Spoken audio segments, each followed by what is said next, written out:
آپ کہتے ہیں مجموعی رویے کو دیکھیں. اب جب آپ سے ہر موضوع پہ ہم استفادہ کر رہے ہیں, پوچھ رہے ہیں, تو میں یہ چاہتا ہوں بغیر کسی لگی لپٹی کے کہ جو کچھ ہماری صدیوں کے قائم شدہ تصورات ہیں, جو کچھ ہمارے اندر موجود ہے, وہ میں آپ کے سامنے رکھوں اور آپ اس کی اصلاح فرمائیے. کہا تو یہ بھی جاتا ہے کہ سیدنا حسن رخصت ہو گئے, چلے معاہدہ تو موجود نہیں ہے لیکن بینیفیشری تو ایک ہی بنے نا اس وقت, اور وہ سیدنا امیر معاویہ تھے.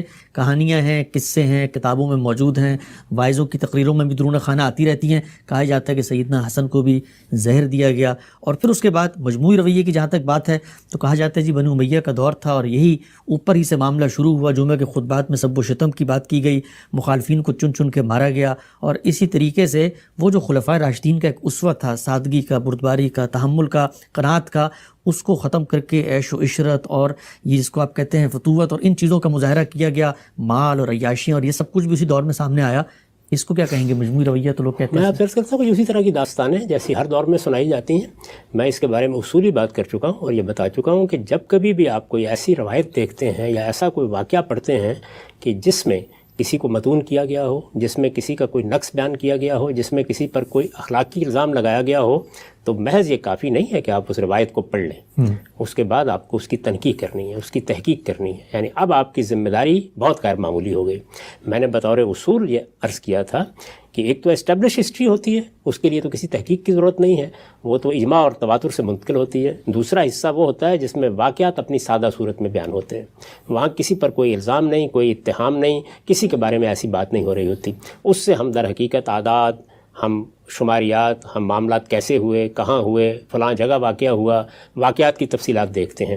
ان چیزوں کے بارے میں عام طور پر کوئی بحث بھی پیدا نہیں ہوتی. جہاں کوئی اخلاقی سوال پیدا ہو جائے وہاں تنقیح کا فریضہ انجام دینا چاہیے. اور یہ تنقیح کا کام ہمارے ہاں بہت جلیل القدر لوگوں نے انجام دیا ہے, جن لوگوں نے ان موضوعات میں اس طرح کے تعصبات سے بالاتر ہو کر لکھا ہے, تو ان کو ضرور پڑھنا چاہیے, دیکھنا چاہیے. میں اس سے پہلے بھی عرض کر چکا کہ لوگوں کو ہمارے ہاں بر صغیر میں جن لوگوں نے تنقیحی مطالعہ کیا ہے ان کو بھی سامنے رکھنا چاہیے. یہ جتنی چیزیں بیان کی جاتی ہیں یہ آپ کے علم میں ہے کہ بعض لوگوں نے خاص ان کو موضوع بنا کر یہ بتایا ہے کہ یہ اور یہ اعتراضات ہیں, یہ فلاں شخصیت پر ہے, ان کا دوسرا رخ کون سا ہے, اس میں دوسری چیز کیا ہے.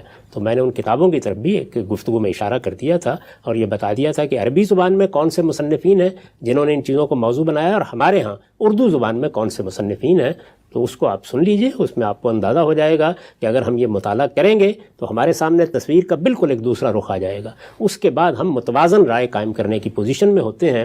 ظاہر ہے کہ اگر میں ان میں سے ایک ایک واقعے کو لے کر اس میں اپنی تحقیق پیش کروں تو پھر یہ ایک اور موضوع ہے جس پر شاید مزید 20 نشستوں کی ضرورت ہے. ہم سے بتائیے گا کہ سیدنا امیر معاویہ کے چند اقدامات زیر بحث ہے. ایک بڑا اقدام جس کو کہا جاتا ہے کہ معاہدہ ہوا سیدنا حسن کے ساتھ ان تمام نزاعی صورتحال کے بعد, جنگوں کے بعد, قتال کے بعد, اور سیدنا امیر معاویہ کے بارے میں جو ان کی بعد میں اقدامات ہوئے یزید کو جانشین بنانے کے حوالے سے ایک بڑا سوال یہ اٹھایا جاتا ہے کہ ایک لکھی ہوئی بات, ایک متعین بات, ایک باہمی اتفاق رائے سے طے ہونے والی بات پر بھی عمل نہیں کیا گیا. اور اس معاہدے میں یہ بیان کیا جاتا ہے کہ کہا گیا تھا کہ ان کے بعد یہ حکومت واپس لوٹ آئے گی خود آل رسول کی طرف, سیدنا حسن اور ان کے جو متعلقین ہیں وہ پھر سیدنا امیر معاویہ کے بعد سنبھال لیں گے. لیکن اس معاہدے پر بھی عمل نہیں ہوا. اور ایک ضمنی پہلو بھی ذرا بیان کیجیے گا کہ جب صلح ہو گئی, اس سال کو عام الجماع کہا جاتا ہے, اتفاق ہو گیا سب جو اسٹیک ہولڈرز تھے, تو پھر اس کے بعد بھی سیدنا امیر معاویہ کی حکومت استبدادی حکومت کیسی رہی جب سب لوگوں نے اتفاق کر لیا کہ آپ حکمران؟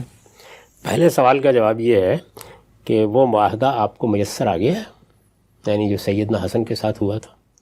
میں نے بڑی تفصیل سے یہ بتایا تھا کہ یہ ہمارا وہ دور ہے جس میں کوئی باقاعدہ مورخ ہے ہی نہیں. باقاعدہ مورخ ہوتا تو کیا کرتا, وہ سب سے پہلے اس معاہدے کی نقل آپ کو اپنی کتابوں میں فراہم کرتا, تاریخ کو منتقل کرتا اس کو. وہ کہیں پایا ہی نہیں جاتا. یعنی اس وقت تو زبانی روایتیں ہیں جس میں کوئی کہتا ہے اس میں یہ 2 شرطیں تھیں, کوئی کہتا ہے یہ 3 شرطیں تھیں. اہل تشیع اس کی کچھ اور شرطیں بیان کرتے ہیں, اہل تسنن اس کی کچھ اور شرطیں بیان کرتے ہیں, قدیم مورخین کوئی اور شرطیں بیان کرتے ہیں. اس میں سے کچھ چیزیں مشترک نکالی جا سکتی ہیں, باقی یہی صورتحال ہے. تو جب تک آپ معاہدہ پیش نہیں کریں گے اس پر یہ تبصرہ کیسے کیا جا سکتا ہے کہ اس کی خلاف ورزی ہو گئی؟ وہ معاہدہ تو کہیں پایا ہی نہیں جاتا. اچھا, یعنی یہی بات ہے جس کی طرف میں نے توجہ دلائی تھی. آپ یہ دیکھیے کہ منصور میں اور نفس زکیہ میں جو خط و کتابت ہوئی ہے وہ اس زمانے کے مورخ نے پوری آپ کو دے دی ہے. یعنی ایک تو یہ نا کہ وہ خط ہی محفوظ ہو, وہ معاہدہ ہی محفوظ ہو اصل صورت میں, کسی میوزیم میں پڑا ہوا ہے. جس طرح کہ اس وقت دنیا میں جو معاہدے ہوئے ہیں ان کی آپ دستاویزات دیکھ سکتے ہیں جا کے, خود ان کو پڑھ سکتے ہیں. یعنی پہلی جنگ عظیم کے بعد، دوسری جنگ عظیم کے بعد جو معاہدات ہوئے وہ سب موجود ہیں، ان کو دیکھا جا سکتا ہے. تو ایک صورت تو یہ ہے، لیکن کم سے کم یہ تو ہو کہ معاہدے کی نقل کوئی معاصر مورخ فراہم کر دے، پوری تحریر بیان کر دے نا. جس طرح میں نے عرض کیا کہ نفس زکیہ کا خط اور منصور کا جواب دونوں تاریخ کے پاس موجود ہیں. تو اس طرح کا کوئی معاہدہ ہمارے پاس اس صورت میں موجود نہیں ہے. اس کے بارے میں وہی زبانی روایات ہیں، لوگ بیان کر رہے ہیں. بلکہ میں آپ سے عرض کروں گا کہ دو بڑے معاہدات ہیں نا، ایک یہ معاہدہ جو سیدنا حسن کے اور معاویہ رضی اللہ عنہ کے درمیان ہوا، دوسرا وہ معاہدہ جو تحکیم کے موقع پر سیدنا علی کے اور سیدنا معاویہ کے مابین ہوا. دو معاہدات ہوئے ہیں. دونوں ہی کو آپ مجھے کہیں سے لا کے دے دیں، بتا دیں کہ وہ معاہدات پورے کے پورے کہاں پڑے ہوئے ہیں. یعنی ایک تو یہ ہے کہ وہ اپنی اصل دستاویز کی صورت میں اس کا مطالبہ نہیں کر رہا، یعنی وہ تحریر کسی معاصر مورخ نے پوری نقل کی ہے، تحکیم کے فیصلے کو نقل کیا ہے. تو یہ چیزیں اس صورت میں ہمارے پاس موجود نہیں ہیں. اس لیے میں نے توجہ دلائی تھی کہ یہ جو 100-150 سال کا عرصہ ہے، اس میں اسی طرح کی روایتیں ہیں. ان کی بنیاد کے اوپر حتمی فیصلے سنانے کی بجائے ایک مورخ کے طریقے پہ ان کا تجزیہ کریں، روایتوں کو دیکھیں، اس میں جو بات معقول نظر آئے لوگوں کو ضرور بتائیں، اس پر لکھیں بھی.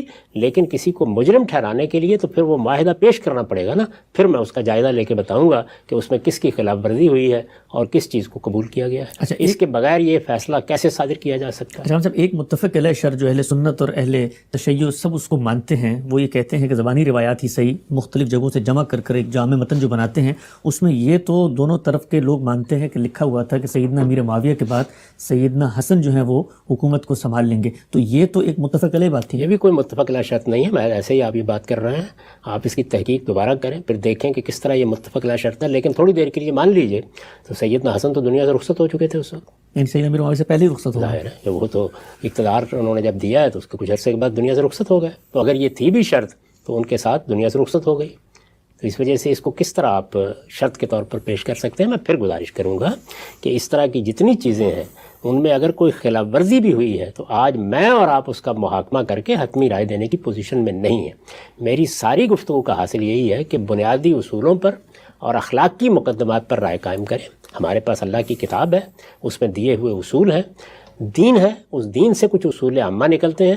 ہمارے پاس اخلاقی اقدار ہیں، ان کی روشنی میں ہم جو اسٹیبلشڈ ہسٹری ہے اس پر بات کریں گے. اس طرح کی جتنی روایات ہیں ان کو پڑھنا، ان کو سمجھنا، ان پر تاریخی محاکمہ کرنا اہل علم کا کام ہے. میری بھی آراء ہیں اس میں، لیکن وہ آراء بس ایک طالب علم کی آراء ہوتی ہیں.